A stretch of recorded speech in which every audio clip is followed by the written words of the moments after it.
স্বাগতম জনাই ষ্টুডিঅ'ত মই জাহ্নবী ৰাজ্যৰ মুছলমান সমাজৰ বাবে এই মুহূৰ্তত এটা দুখবৰ লৈ আহিছো প্ৰখ্যাত ইছলামিক ধৰ্মগুৰু আৰু লগতে ৰাজ্যিক জমিয়ত উলেমাৰ জ্যেষ্ঠ উপসভাপতি এগৰাকী আব্দুল হক মুফতি আব্দুল হকৰ দেহাৱসান হৈছে বুলি জানিব পৰা গৈছে ৭৪ বছৰ বয়সত এইদৰে শেষ নিশ্বাস ত্যাগ কৰিছে এগৰাকী প্ৰখ্যাত ইছলামিক ধৰ্মগুৰুৱে আৰু ইয়াৰ লগে লগে নামনি অসমত বিশেষকৈ মুছলমান সমাজৰ মাজত এতিয়া এক হুকাকুল পৰিৱেশে বিৰাজ কৰা দেখিবলৈ পোৱা গৈছে আজি নিশা 10 বজাৰ লগে লগে জানাজা সম্পন্ন কৰা হ'ব এগৰাকী ৰাজ্যিক জমিয়ত উলেমাৰ জ্যেষ্ঠ উপসভাপতিৰ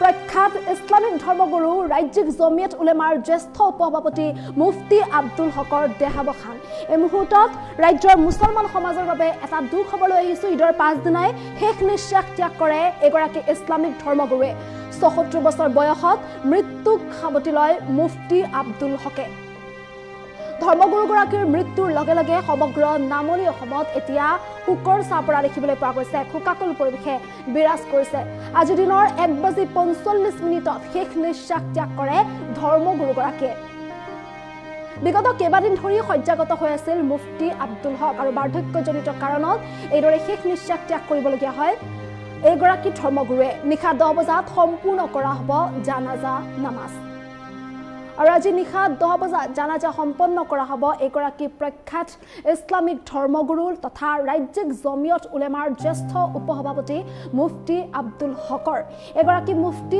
আব্দুল হক আৰু আজি তেখেত নাই আজি তেখেতৰ দেহাৱসান ঘটিছে দিনৰ প্ৰায় 1:45 শেষ নিশ্বাস ত্যাগ কৰে এগৰাকী ধৰ্মগুৰুৱে বিগত কেইবাদিন ধৰি শয্যাগত হৈ আছিল মুফতি আব্দুল হক বাৰ্ধক্যজনিত কাৰণত এইদৰে সকলোকে কন্দুৱাই থৈ চিৰবিদায় ল'লে এগৰাকী ধৰ্মগুৰুৱে আৰু ইয়াৰ লগে লগে ৰাজ্যৰ মুছলমান সমাজৰ বাবে এক অপূৰণীয় ক্ষতি বুলি ক'ব লাগিব বিশেষকৈ নামনি অসমৰ মুছলমান সমাজৰ বাবে এক অপূৰণীয় ক্ষতি বুলি ক'ব লাগিব ৰাজ্যিক জমিয়ত উলেমাৰ তেখেত জ্যেষ্ঠ উপসভাপতি আছিল সমান্তৰালকৈ এগৰাকী প্ৰখ্যাত ইছলামিক ধৰ্মগুৰু আছিল আৰু এনে এগৰাকী ব্যক্তিয়ে আজি চিৰবিদায় ল'বলগীয়া হৈছে যাৰ লগে লগে তেওঁৰ যিসকল শুভাকাংক্ষী আছে অনুৰাগী আছে তেওঁৰ যিসকল শুভাকাংক্ষী আছে প্ৰতিগৰাকী শুভাকাংক্ষী আজি চকুলো টুকিছে তেওঁৰ মৃত্যুত সকলোৱে আজি চকুপানী টুকিছে কিয়নো এগৰাকী জ্যেষ্ঠ ব্যক্তিক তেওঁলোকে এইদৰে হেৰুৱাবলগীয়া হৈছে বিশেষকৈ নামনি অসমত এতিয়া হুকৰ চাপ পৰিছে নামনি অসমৰ মুছলমান সমাজত এতিয়া হুকৰ চাপ পৰা দেখিবলৈ পোৱা গৈছে নিশা 10 বজাত জানাজা সম্পূৰ্ণ কৰা হ'ব এগৰাকী ধৰ্মগুৰু ৭৪ বছৰ বয়সত শেষ নিশ্বাস ত্যাগ কৰে মুফতি আব্দুল হকে আৰু এইদৰে এতিয়া এইগৰাকী ইছলামিক ধৰ্মগুৰুৰ যি বৰ্ণাঢ্য জীৱন সেই জীৱন পৰিক্ৰমাই নামনি অসমৰ বহু ইছলামিক লোকৰ মাজত বা মুছলমান লোকৰ মাজত ব্যাপকভাৱে প্ৰভাৱ পেলাইছিল বহু লোক আছিল যিসকলে তেওঁৰ আদৰ্শক শিৰগত কৰিছিল তেওঁৰ আদৰ্শ মানি চলিছিল আৰু এনে এগৰাকী বিশিষ্ট ব্যক্তিক আজি হেৰুৱাবলগীয়া হয় নামনি অসমৰ মুছলমান সমাজৰ মাজত এতিয়া এক হুকাকুল পৰিৱেশে বিৰাজ কৰিছে মৃত্যুৰ সময়লৈকে তেওঁ বালাপাৰাৰ চেদামাৰী গাঁৱত বাস কৰিছিল অসম ৰাজ্যিক জমিয়ত উলেমাৰ জ্যেষ্ঠ উপসভাপতি আছিল এগৰাকী মুফতি আব্দুল হক লগতে তহফুজে খতমে নববুত অসমৰো সভাপতি আছিল এগৰাকী মুফতি আব্দুল হকে AIDFৰো কেন্দ্ৰীয় সমিতিৰ উপসভাপতি হিচাপে কাৰ্যনিৰ্বাহ কৰিছিল আৰু আজি নিজৰ বাসভৱনতে প্ৰায় 1:45 দিনৰ 1:45 বাৰ্ধক্যজনিত কাৰণত এইদৰে মৃত্যুক সাৱটি ল'বলগীয়া হয় এগৰাকী ধৰ্মগুৰুৱে হাজাৰ হাজাৰ মুছলমানৰ উপস্থিতিত আজি জানাজা সম্পন্ন কৰা হ'ব এগৰাকী ধৰ্মগুৰুৰ AIDFৰ কেন্দ্ৰীয় সমিতিৰ উপসভাপতি আছিল এগৰাকী মুফতি আব্দুল হক লগতে অসম ৰাজ্যিক জমিয়ত উলেমাৰ জ্যেষ্ঠ উপসভাপতি আৰু তহফুজে খতমে নববুত অসমৰো সভাপতি হিচাপে কাৰ্যনিৰ্বাহ কৰিছিল এগৰাকী ধৰ্মগুৰুৱে আৰু এগৰাকী ইছলামিক ধৰ্মগুৰুৰ যি বৰ্ণাঢ্য জীৱন সেই জীৱন পৰিক্ৰমাই নামনি অসমৰ বিশেষকৈ মুছলমান লোকসকলৰ মাজত মুছলমান সমাজৰ মাজত ব্যাপকভাৱে প্ৰভাৱ পেলাইছিল তেওঁৰ যিসকল শুভাকাংক্ষী আছে সকলোৱে আজি চকুলো টুকিছে তেওঁক চিৰবিদায় জনাইছে আজি নিশা 10 বজাত তেখেতৰ জানাজা সম্পন্ন কৰা হ'ব প্ৰতিগৰাকী মুছলমানৰ চকুত আজি চকুলো ৭৪ বছৰ বয়সত এইদৰে শেষ নিশ্বাস ত্যাগ কৰে এগৰাকী মুফতি আব্দুল হকে ঈদৰ পাছদিনাখনেই নিজৰ বাসগৃহতে মৃত্যুক সাৱটি ল'বলগীয়া হয় ধৰ্মগুৰুগৰাকীয়ে। আৰু এইদৰে ধৰ্মগুৰুগৰাকীৰ মৃত্যুত সমগ্ৰ নামনি অসমতে শোকৰ ছাঁ পৰা দেখিবলৈ পোৱা গৈছে। সকলোৱে চকুলো টুকিছে, সকলোৱে কান্দোনত ভাগি পৰা দেখিবলৈ পোৱা গৈছে। নামনি অসমৰ মুছলমান সমাজৰ বাবে ই এক অপূৰণীয় ক্ষতি বুলি ক'ব লাগিব, য'ত তেওঁলোকে এনে এজন জ্যেষ্ঠ ব্যক্তিক আজি হেৰুৱাবলগীয়া হৈছে। আৰু এইদৰে ৭৪ বছৰ বয়সত বাৰ্ধক্যজনিত কাৰণতেই এইদৰে মৃত্যুক সাৱটি ল'বলগীয়া হৈছে এগৰাকী প্ৰখ্যাত ইছলামিক ধৰ্মগুৰুৱে। এইগৰাকী ৰাজ্যিক জমিয়ত উলেমাৰ জ্যেষ্ঠ উপসভাপতি মুফতি আব্দুল হকৰ দেহাৱসানত আজি শোকত ম্ৰিয়মান হৈ পৰিছে মুছলমান সমাজ। সকলোৱে আজি চকুলো টুকিছে, সকলোৱে আজি কান্দোনত ভাগি পৰিছে। তেওঁক শেষবাৰৰ বাবে আজি বিদায় জনাইছে, যিহেতু এইগৰাকী প্ৰখ্যাত ইছলামিক ধৰ্মগুৰুৱে আজি শেষ নিশ্বাস ত্যাগ কৰিবলগীয়া হৈছে। ৭৪ বছৰ বয়সত বাৰ্ধক্যজনিত কাৰণতে শেষ নিশ্বাস ত্যাগ কৰিবলগীয়া হয়। নিজৰ বাসগৃহতে আজি ১:৪৫ শেষ নিশ্বাস ত্যাগ কৰে ধৰ্মগুৰুগৰাকীয়ে। AIUDFৰ কেন্দ্ৰীয় সমিতিৰো উপ সভাপতি আছিল এইগৰাকী মুফতি আব্দুল হক। আৰু এইগৰাকী মুফতি আব্দুল হকৰ আদৰ্শ বহুতে মানি চলিছিল। মুছলমান সমাজৰ বাবে ই এক অপূৰণীয় ক্ষতি বুলি ক'ব লাগিব। নামনি অসমত আজি বিশেষকৈ এতিয়া শোকৰ ছাঁ পৰা দেখিবলৈ পোৱা গৈছে, এক শোকাকুল পৰিৱেশে বিৰাজ কৰিছে। এইগৰাকী ধৰ্মগুৰুৰ মৃত্যুত সমগ্ৰ মুছলমান সমাজ আজি শোকত ম্ৰিয়মান হৈ পৰা দেখিবলৈ পোৱা গৈছে।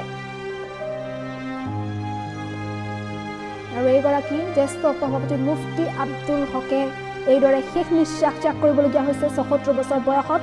বাৰ্ধক্যজনিত কাৰণতেই এইদৰে শেষ নিশ্বাস ত্যাগ কৰিবলগীয়া হৈছে এইগৰাকী প্ৰখ্যাত ইছলামিক ধৰ্মগুৰুৱে।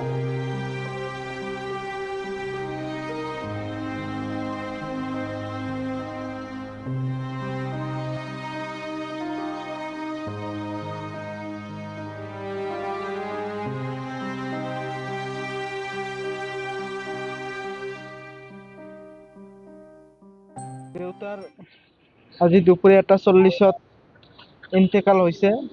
তেখেতৰ জানাজা নামাজ অনুষ্ঠিত হ'ব আজি ৰাতি ১০ বজাত বালাপাৰা ঘৰৰ সমীপতে দাৰুল উলুম বালাপাৰাত, আৰু মাদ্ৰাছাৰ সমীপতে তেখেতক কবৰস্থ কৰা হ'ব।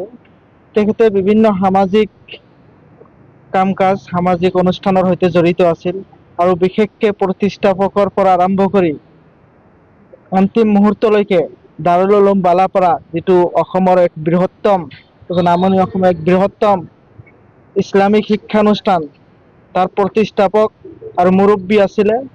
আৰু যিহেতু দেউতা এজন ইছলামিক ধৰ্মগুৰু, ইছলামিক স্কলাৰ আছিলে, বিভিন্ন সামাজিক অনুষ্ঠান, অসম ৰাজ্যিক জমিয়ত উলামাৰ এজন জ্যেষ্ঠ উপসভাপতি, তনজিমে মাদাৰিছে কৌমিয়া, অসমৰ এক বেচৰকাৰী মাদ্ৰাছাৰ বৰ্ড আছে, তাৰো ৱৰ্কিং প্ৰেচিডেণ্ট আছিলে।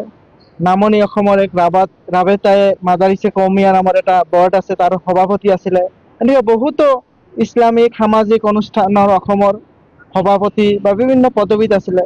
তেখেতে ৰাজনৈতিক দলত AIUDFৰ সৈতে জড়িত আছিলে, প্ৰতিষ্ঠাৰ পৰা আৰম্ভ কৰিয়ে কেন্দ্ৰীয় সমিতিৰ জ্যেষ্ঠতম উপসভাপতি আছিল যদিও তেখেতৰ গ্ৰহণযোগ্যতা ৰাজনীতিৰ ঊৰ্ধত গৈ সমগ্ৰ নামনি অসম তথা অসমৰ ইছলাম ধৰ্মী লোকসকলৰ মাজত আছিলে। তেখেতে আজি ইন্তেকাল কৰিছে, সেইকাৰণে আজি আমি সকলোৱে শোকাকুল, আৰু তেখেতক আল্লাহ তাআলা জান্নাত নচিব কৰক, তাৰ কাৰণে দোৱা প্ৰাৰ্থনা কৰিছোঁ। এজন ধৰ্মপ্ৰাণ ব্যক্তি, ৰাজ্যৰ নেতা আৰু ধৰ্মগুৰু। তেওঁ আজি আমাক এৰি ইন্তেকাল কৰিলে। তেখেত মুফতি আব্দুল হক চাহাব, তেখেত অসম জমিয়তৰ ভাইচ প্ৰেচিডেণ্ট আছিলে। তানজিম বৰ্ডত তেখেতে উপসভাপতি আছিলে। লোৱাৰ আছাম ৰাবিতা বৰ্ডত তেওঁ সভাপতি আছিলে। দাৰুল উলুম বালাপাৰাৰ আজন্ম তেখেতে মুতামিম আছিলে, আৰু ৰাজনৈতিকভাৱে তেখেতে সৰ্বভাৰতীয় সংযুক্ত গণতান্ত্ৰিক মৰ্চা UDF-ৰ ভাইচ প্ৰেচিডেণ্ট আছিলে। তাৰোপৰি বিভিন্ন মাদ্ৰাছাৰ উপদেষ্টা, সভাপতি, এনেকুৱা ধৰণৰ অসংখ্য মাদ্ৰাছা ধৰ্ম অনুষ্ঠানৰ লগত তেখেত জড়িত আছিলে। আৰু এক কথাত ক'ব গ'লে লোৱাৰ আছামত ইছলাম ধৰ্মত তেওঁ ধ্বজাবাহী আছিলে। তেখেতে নিগুদা কৰি কোনো কাম ক'তো নহৈছিল, চব দিয়া পৰামৰ্শ তেখেতৰ পৰা পাইছিল। এনেকি যদি কোনোবা মাদ্ৰাছাৰ কাৰণে দান বৰঙণিৰ কাৰণে পশ্চিমলৈ গৈছিল, সেয়া গুজৰাটে হওক, ৰাজস্থানে হওক, বোম্বাইতে হওক, তেখেতৰ প্ৰমাণপত্ৰ নোহোৱা কৰি তেওঁলোকক স্বীকৃতি দিয়া নাছিল। সেইজন ব্যক্তি এই অঞ্চলত থকাৰ দিনলৈকে এই অঞ্চলৰ ৰাইজে আশ্বস্ত হৈছিল।